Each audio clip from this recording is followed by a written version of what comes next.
Hello everyone, आप सभी का मैं स्वागत करता हूं इस नए वीडियोस में। और आज के वीडियो से हम कक्षा 9 की नई एनसीईआरटी बुक के आधार पर स्टार्ट कर रहे हैं। बाकी हमने सब कुछ पढ़ा रखा है, लिंक्स मिलेंगे डिस्क्रिप्शन में। वीडियो को लाइक ज़रूर करना, लाइक करने में कोई कंजूसी नहीं होनी चाहिए। तो देखो भाई, चैप्टर का नाम क्या है? संख्या पद्धति। तो पहले हम जानेंगे कि भैया संख्या क्या होती है, संख्या कितने प्रकार की होती हैं। ठीक है, इसके इंट्रोडक्शन पार्ट को अच्छे से समझेंगे और प्रश्नावली 1.1 जो बहुत आसान है कक्षा 9 की, उसे हम सरल करेंगे। तो सबसे अगर पहले हम बात करते हैं संख्या के बारे में। संख्या जो होती है भाई, वो 2 प्रकार की होती है। ठीक है, कितने प्रकार की होती है? 2 प्रकार की होती है। आप कहोगे भैया कौन कौन सी? तो पहली जो संख्या होती है वास्तविक संख्या, दूसरी होती है काल्पनिक संख्या।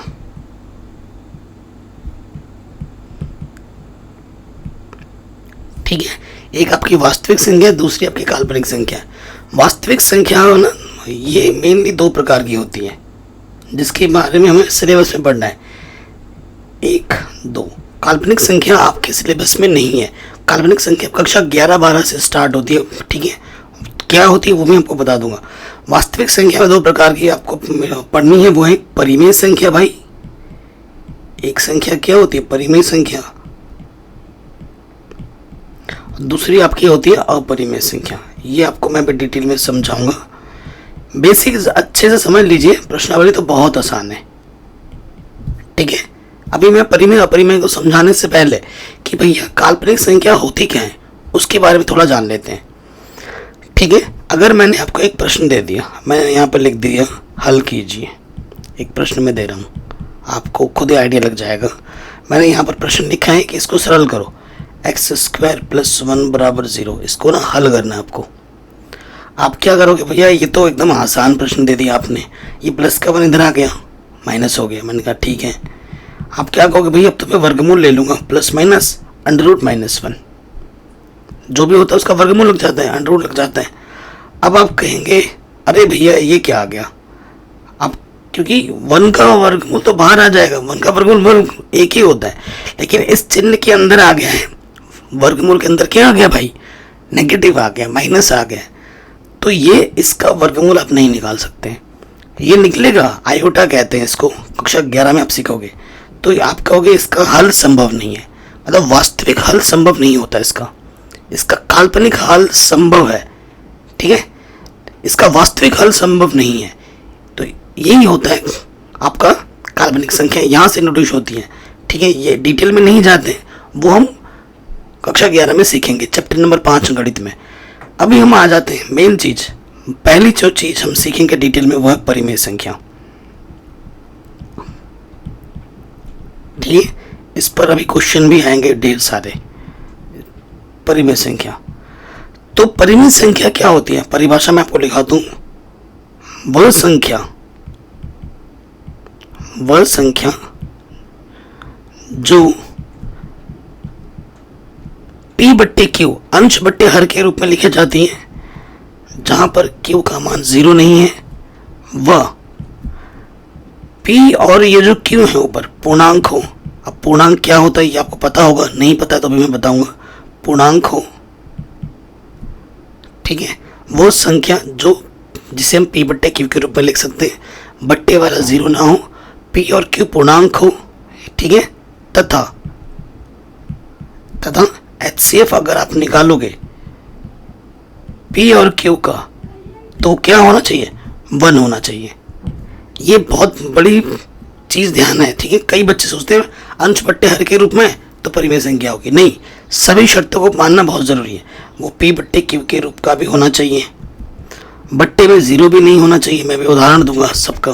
ठीक है, P और Q पूर्णांक भी हो, और HCF उन दोनों को, अगर P और Q का HCF हम निकालें तो 1 आना चाहिए, तब जाके उसे आप परिमेय संख्या कहोगे। ठीक है, उदाहरण देते हैं। जैसे उदाहरण ले लिया मैंने, यहाँ मैं आपको उदाहरण देता हूँ। देखिए, जैसे मैंने यहाँ 1/2 लिखा। ठीक है, देखो ये P/Q के रूप में, बट्टे में 0 नहीं है, पी और क्यू दोनों ऊपर नीचे पूर्णांक हैं, ठीक है, और इन दोनों का एचसीएफ निकालोगे तो 1 आएगा। एचसीएफ मतलब मॉशअप। और उदाहरण लेते हैं, जैसे मैंने लिख दिया 3/2, जैसे माइनस का 7/2, 3/4। तो ये सभी संख्याएं क्या है? परिमेय संख्या है। अगर मैं यहाँ पर एक संख्या रख देता हूँ 0, तो 0 भी एक परिमेय संख्या है, क्योंकि 0 के बट्टे तुम कुछ भी लिखो 0 ही होता है। देखो, इसने बोला है कि नीचे 0 नहीं होना चाहिए, इसने ये नहीं बोला कि ऊपर 0 नहीं होना चाहिए। ऊपर 0 हो सकता है, ठीक है, 0 के बट्टे कुछ भी लिखोगे 0 ही आएगा। देखो, बट्टे में कुछ भी लिख सकते हैं हम, और बट्टे में यहाँ 0 के बट्टे में कुछ भी लिख दो 0 नहीं है ये। तो ये p/q के रूप में है। 0 भी पूर्णांक होता है कि 2 भी पूर्णांक है, इस रूप में आ गया, इस रूप में आ गया, इस रूप में, और इन दोनों का एचसीएफ 1 है।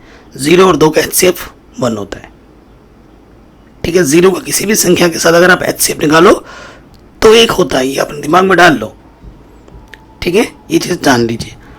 अब यहाँ से एक चीज़ निकल के ये आती है, यहाँ पर इतनी संख्याओं को मैंने ना डब्बे में बंद कर देता हूँ। एक नोट ये निकलता है कि दुनिया में जितनी भी परिमेय संख्या हैं, अगर हम उसका व्युत्क्रम करते हैं तो हमें परिमेय संख्या मिलती है सिर्फ 0 को छोड़कर। किसको छोड़कर? सिर्फ 0 को छोड़कर। तो यहाँ लिखेंगे, नोट है, यहाँ लिख लो, प्रत्येक परिमेय संख्या का व्युत्क्रम एक परिमेय संख्या होता है। एक परिमेय संख्या होती है, ठीक है, सिर्फ 0 को छोड़कर, 0 को छोड़कर, ये हमें लिखना होगा यहाँ पर। देखो, मैं आपको लिख के भी दिखा देता हूँ। जैसे यहाँ पर 2/1/2 था ना, तो 2/1 भी एक परिमेय संख्या है, 2/3 भी एक परिमेय संख्या है, 2 माइनस के साथ भी एक परिमेय संख्या है, 4/3 भी एक परिमेय संख्या है। लेकिन 2/0 एक परिमेय संख्या नहीं है, क्योंकि इसके बट्टे में 0 आ गया है। और किसी के भी बट्टे में 0, नीचे 0 हो जाए तो वो, उसका मतलब पता है क्या होता है? किसी के बट्टे में 0 होने का मतलब होता है वो अपरिभाषित है। क्या है?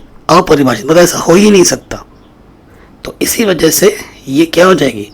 देखो, ये तो परिमेय संख्या है, लेकिन इसका व्युत्क्रम परिमेय संख्या नहीं है, ठीक है। एक एग्जाम्पल मैं आपको और देता हूँ। जैसे अगर मैंने यहाँ लिख दिया √3/2, क्या ये एक परिमेय संख्या है?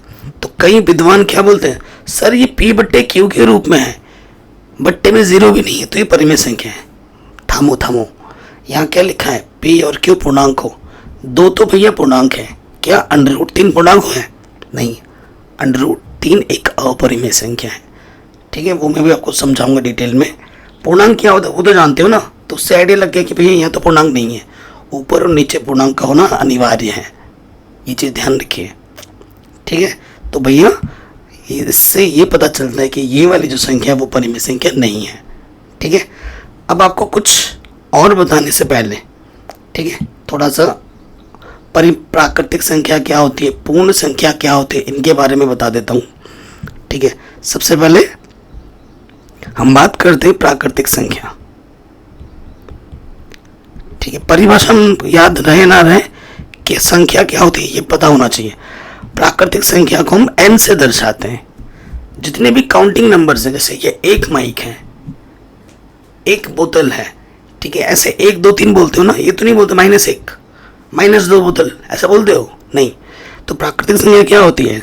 सभी काउंटिंग नंबर्स 1 2 3 4 5 6 7 ऐसे चलता रहेगा, तो ये प्राकृतिक संख्या है। फिर अगर हम बात करें नेक्स्ट, आपका आ जाता है पूर्ण संख्या। पूर्ण संख्या को ना हम W से प्रदर्शित करते हैं। किससे प्रदर्शित करते हैं? W से। W में क्या, इसमें बस 0 से काउंटिंग स्टार्ट हो जाती है, 0 के साथ सारे प्राकृतिक संख्या आ जाती हैं, 0 1 2 3 4 5 6 चलता रहेगा, ठीक है। फिर बात करें पूर्णांक, ठीक है। पूर्णांक को हम z से प्रतिशत करते हैं, z। ये क्या होता है, इसमें आपका 0 भी आ जाता है, 1 2 3 इधर चलता रहेगा, इधर आपका -1 -2 -3 -4 -5 इधर ऐसा चलता रहेगा। तो ये पूर्णांक की में आ जाते हैं, ठीक है। बाकी सम संख्या क्या होती है, विषम संख्या क्या होती है, सब आप जानते ही हैं। ये कुछ मेन टाइप हैं जो आपको पता होने चाहिए, इन पर प्रश्न आएंगे अभी, ठीक हो गया। परिमित संख्या की तो मैंने बात कर दी, ठीक है। अब परिमित संख्या क्या होती है, देखो थोड़ा और बात करते हैं। परिमित संख्या के कुछ और थोड़ा टाइप्स होते हैं। जैसे मैंने यहाँ लिख दिया 1.23, ये भी परिमित संख्या है। जैसे मैंने यहाँ पर लिख दिया 1.222, ठीक है। तो इसमें क्या है, ये जो संख्या है ये परिमेय है 1.23। अगर किसी का दशमलव प्रसार शांत है, दशमलव प्रसार शांत है, मतलब 2 स्थान के बाद रुक गया, तो ऐसी संख्या भी क्या होती है, परिमेय संख्या होती है। अब ये क्या है, इसका दशमलव प्रसार अशांत है, 2 2 2 2 तो आ रहा है बार बार, लेकिन इसमें ये क्या है कि एक संख्या दशमलव के बाद पता चल के कि रिपीट हो रही है, ठीक है।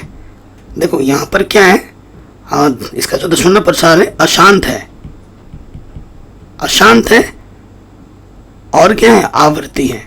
तो ऐसी संख्या भी क्या होती है, शांत होती है। अगर दशमलव के बाद कोई संख्या बार बार रिपीट हो रही है, किसी संख्या का हमें बार बार पैटर्न दिख रहा है, तो वो संख्या भी परिमेय संख्या की कैटेगरी में आ जाती है। उसे भी हम p/q के रूप में लिख सकते हैं, जहाँ q का मान 0 नहीं है, बाकी सारी प्रॉपर्टी वो होल्ड करता है, ठीक है।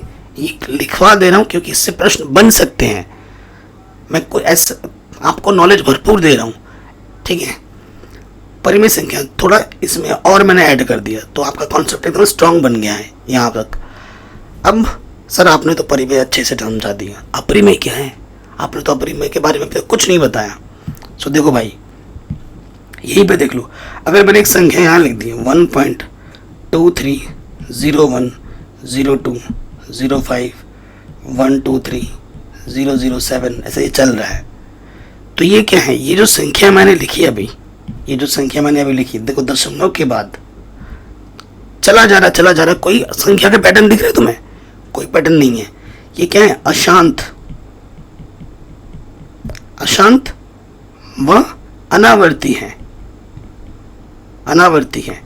तो क्या होता है, ये हो जाएगा आपका अपरिमेय। अपरिमेय संख्या क्या होती है, अपरिमेय संख्या का जो दशमलव प्रसार होता है वो अशांत होता है और अनावर्ती होता है, ठीक, आ गई समझ में। और एक चीज जान लिए, थोड़ा और एक्स्ट्रा बताते हैं हम आपको नॉलेज। जैसे कोई संख्या होगी, कोई भी संख्या है, ठीक है, स्पेशली अभाज्य संख्या लिख देते हैं पहले। अभाज्य संख्या के ऊपर अगर अंडर लग जाए, अभाज्य संख्या क्या होती है, जो संख्या सिर्फ खुद से और 1 से कटे, जैसे 2 हो गया, 5 हो गया, 7 हो गया, 3 हो गया। ये संख्या सिर्फ खुद के पहाड़े में ही आती है, किसी दूसरे के पहाड़े में नहीं आती है। ये सिर्फ खुद से 2 से कटेगा और 1 से कटेगा, खुद से कटेगा और 1 से कटेगा। ऐसी संख्या जो खुद से कटे और 1 से कटे, बाकी किसी संख्या और से ना कटे, उनको हम बोलते हैं अभाज्य संख्या। तो अभाज्य संख्या के ऊपर अगर अंडर रूट लग जाता है तो वो सभी संख्या क्या होती हैं, अपरिमेय, ठीक है। ये भी आप जान लीजिए। तो अब कुल मिला के परिभाषा क्या बनती है, परिभाषा तो मैंने लिखा है नहीं, तो आप ये बोलेंगे वह वास्तविक संख्या जो परिमेय नहीं है, वो वास्तविक संख्याएं जो परिमेय नहीं है, तो वो क्या होंगी, अपरिमेय संख्या होगी। सीधी सी बात है, अगर वास्तविक संख्याओं में कोई संख्या अगर परिमेय नहीं है तो वो क्या होगी, अपरिमेय होगी। क्योंकि संख्या 2 प्रकार की होती है, एक काल्पनिक, एक वास्तविक। काल्पनिक है नहीं, वास्तविक के 2 बेटे हैं, एक बेटा है, एक बेटा क्या है, परिमेय, एक बेटा अपरिमेय। अगर एक बेटा परिमेय नहीं है तो दूसरा बेटा होगा, सीधी सी बात है, वही हिसाब है। अगर वास्तविक संख्या में कोई संख्या परिमेय नहीं है तो वो क्या होगी, अपरिमेय होगी, सीधी सी बात है। मैंने आपको हर एक चीज डिटेल में समझा दी है। अब आते हैं प्रश्नावली में। ठीक है, मैं चाहता तो डायरेक्ट करवा सकता था, लेकिन नहीं, मैंने पहले चीज़ों को समझाना ज़रूरी समझा। कई टीचर सीधा स्टार्ट करते प्रश्नावली, और कई बच्चों की मेंटालिटी भी होती है सीधा प्रश्नावली कराओ सर हमें। भाई प्रश्नावली कराने के लिए भी तो चीज़ों को समझना पड़ेगा, चीज़ों को जानना पड़ेगा। तुम मैथ में रट्टा तो नहीं मार सकते ना, मैथ में क्या है, समझना है चीज़ों को, ये ज़्यादा ज़रूरी है कि नहीं। अब देखो ये प्रश्नावली बहुत आसान है। अब देखना, जो जो पढ़ा हुआ हमने आपको कॉन्सेप्ट समझाया ना, उसी से ही क्वेश्चन बनेगा। क्या पूछ रहा है, क्या शून्य एक परिमेय संख्या है? बताओ बताओ क्या है, क्या नहीं, कमेंट करो। तो जी हाँ, शून्य एक परिमेय संख्या है। आप उत्तर में क्या लिखोगे? हाँ, ठीक है, शून्य एक परिमेय संख्या है, ये लिखूंगा। क्योंकि मैं शून्य को कैसे लिख सकता हूँ, शून्य के बट्टे में कोई भी संख्या लिख सकता हूँ, जैसे एक भी लिख दिया, तो ये किस रूप में आ गया? यह p बट्टे q के रूप में है, यह p बट्टे q के रूप में है, जहां बट्टे में एक है, जहां q का मान 0 नहीं है, एक है ना, ये 0 एक नहीं है, वह p और q 0 ऊपर नीचे 1 है, p और q एक पूर्णांक है।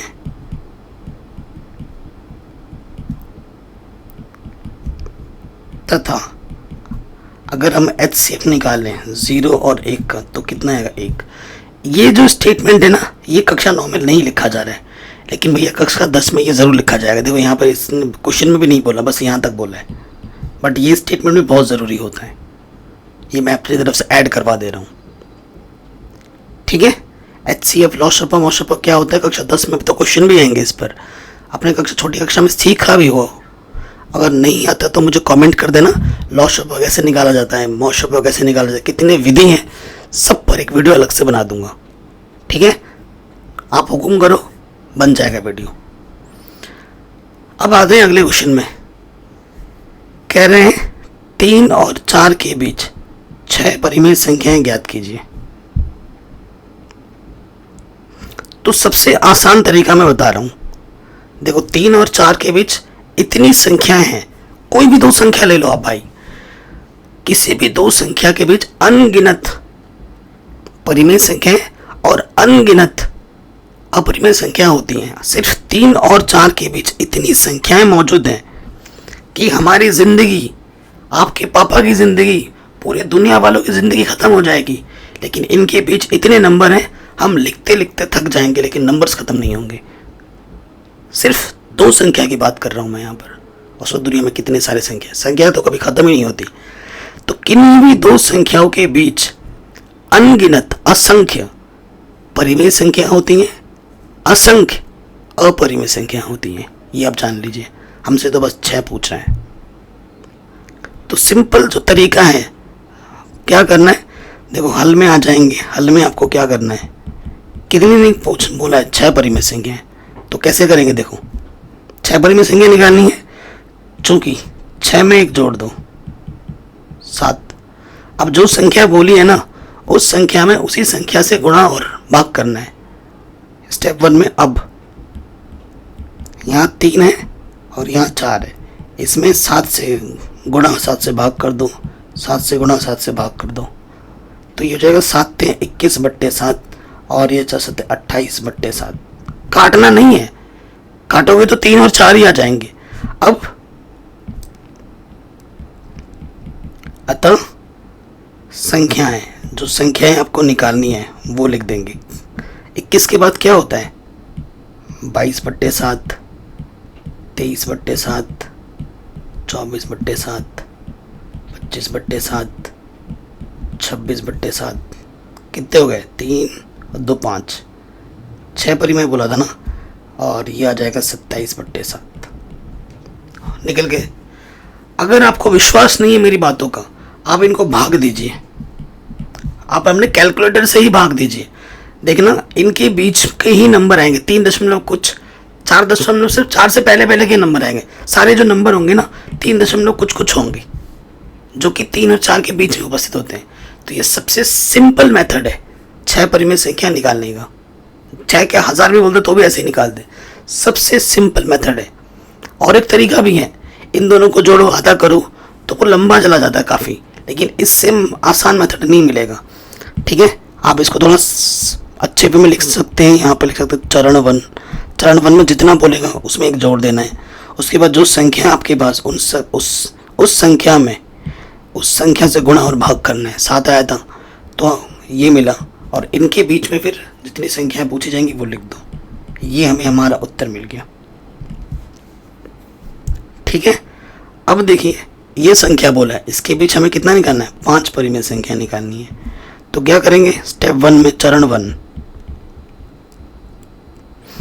में क्या करना है? कितना संख्या पूछा गया है?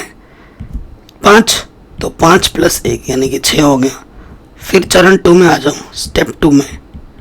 स्टेप 2 में क्या करना है? जो संख्या है हमारे पास 3/5 और 4/5, इन दोनों संख्याओं में 6 से ऊपर नीचे गुणा भाग करना है। तो 6 × 18, 5 × 30 और 4 × 24/30। ठीक है, चरण 3 में अब आंसर निकल जाएगा आपका। चरण 3 अतः संख्याएं